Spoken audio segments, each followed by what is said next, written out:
Hey, hey, good morning. It's more ramblings by Larry, post robotic prostate surgery. I'm in day 9 now.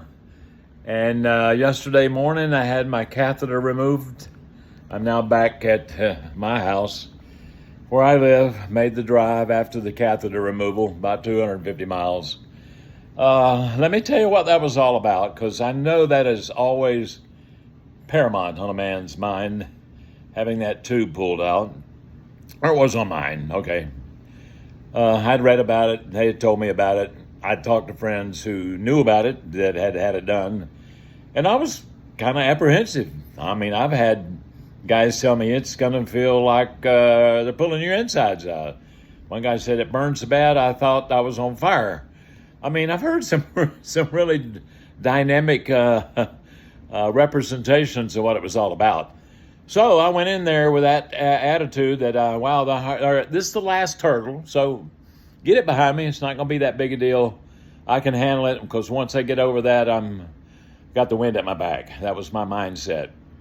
I had to do an unusually long wait in the lobby, which kind of freaked me out. And matter of fact, my son-in-law that was with me had to go up and speak to the people at the check-in desk and say, did you guys forget about us? This man's been sitting out here for almost 2 hours waiting, and they had dropped the ball. Another screw up on the scheduling people, the support staff. But anyway, I digress. I finally had this beautiful lady in spirit, and she came in there and called my name. I went back in the back, and she said, okay, sit down right here. Do you have any questions? I said, well, I told her what I just told you, that I was apprehensive. A lot of guys have said this is pretty rough. She said, well, that's because they didn't have me. Well, I liked that immediately. She was totally confident, and she gave me confidence. And it was so simple. Listen what she did. She said, okay, and she got me all ready. And she said, I want you to look me right in the eye, lock eyes.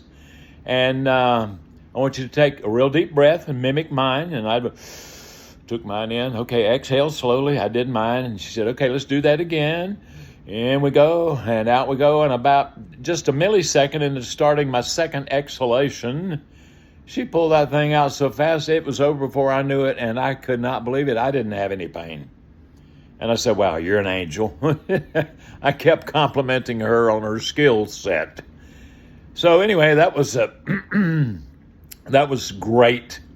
I stood up, and you can't imagine how better you're going to feel just now that you don't have that little friend hanging out. Just the fact that it was gone, I even kidded my son-in-law when I got out into the lobby where he was waiting for me. I said, you want to race down the hall? I mean, I was kidding, of course, but she had told me that I should probably, since she knew I was going to make that long drive, to at least hit the bathroom on the way out, because it's a pretty good walk to the parking lot, and just see if anything would happen. So I did. You will probably have, I have had, I'll say, the inclination and the signals and the feeling that we get there when we need to pee. Well, I had that walking down the hall, and I thought, wow, okay, maybe I'm fixing to do my own way. So I go into the bathroom, and I stood there, and I tried, and I talked about it, and it wouldn't happen. A few little dribbles and drips, but not what I was hoping, not what we like. You know, the way it was when you were 16. So climb in the truck, drive all the way back to my town. I did have kind of a rough time toward the end. Looking back, you can always hindsight. Should I have done that, or gone back to my daughters and convalesced another day or two? But actually now in hindsight, along those lines, I'm glad I did come home, because last night was something I wouldn't have wanted to had my family experience while I was down at their place had I had gone back there. About midnight, I woke up, and I had been prepared for all the things they tell you. Get some Depends, get some pads. You're going to have some leakage. Just plan on it. And I did. And I had all that stuff. And I got into bed, and I'd already had a lot of leakage on the trip back, and I'd taken care of myself. And because there again, they had warned me, expect it, and it happened. But listen, folks, and here again, results may vary, but with me, at midnight, I woke up out of a deep sleep, and Niagara Falls were flowing. I had zero control. I was trying to get out of the bed and get to the bathroom, and I didn't in time soak the entire bed right down through the mattress. Oh, as I make my trip to the bathroom, I mean, I'm putting it on the wall, on the floor, and I'm not trying to be graphic. I mean, I have a sense of humor, and by the time I got to the toilet, the episode was pretty much over. I missed the main event by being in front of the toilet. Oh, so I'm going, wow, is this normal? Okay, I'd prepared for the leakage, and I was told some leakage is worse than others. I would not call that leakage. That was full-on Niagara Falls back to when we were 16, with the exception you have no control. You can't shut it down. I mean, it's there, and it's coming, and I mean, it's ridiculous what that episode was about. So up all night trying to find every piece of soft cotton cloth that I can find in the house, because by then I had gone through all the pads, all the stuff they had given me, all the stuff that I'd prepared for. It was history. It was done.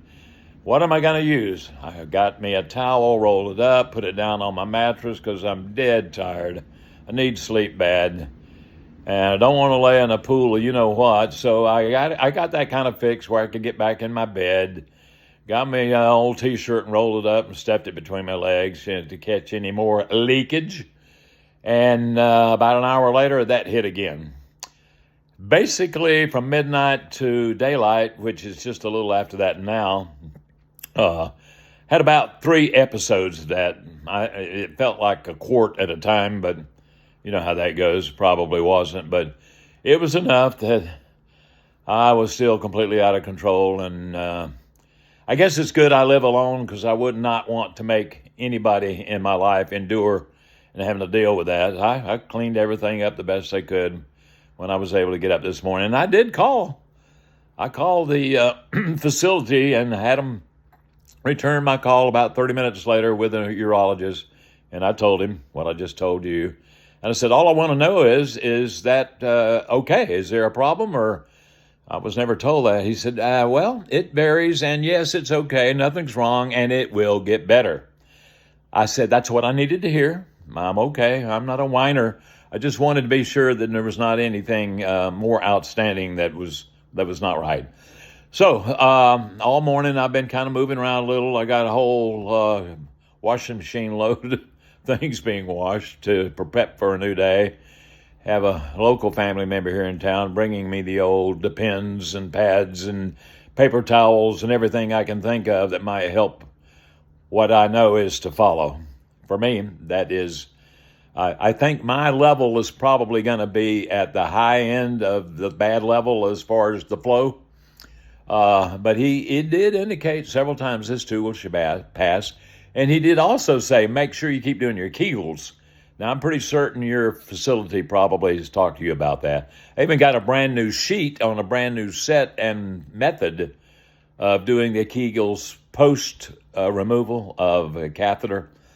And I got a little hemorrhoidal activity going on that I might have to postpone that a little bit, but I'm going to do it.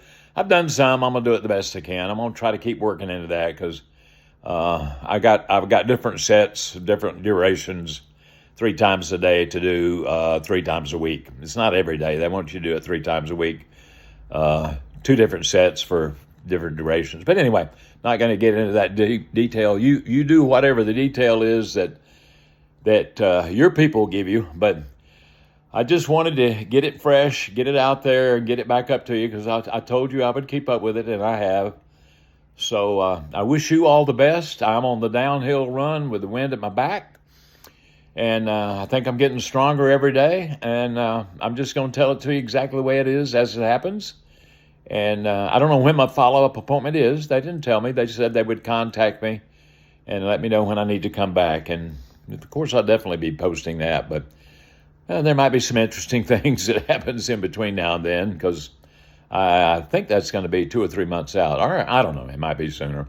I just go with the flow and whatever they say. So this is Larry, now 9 days robotic prostatectomy. And catheter's gone. I'm getting ready to launch into Kegels, and making myself stronger. God bless you. Talk to you later.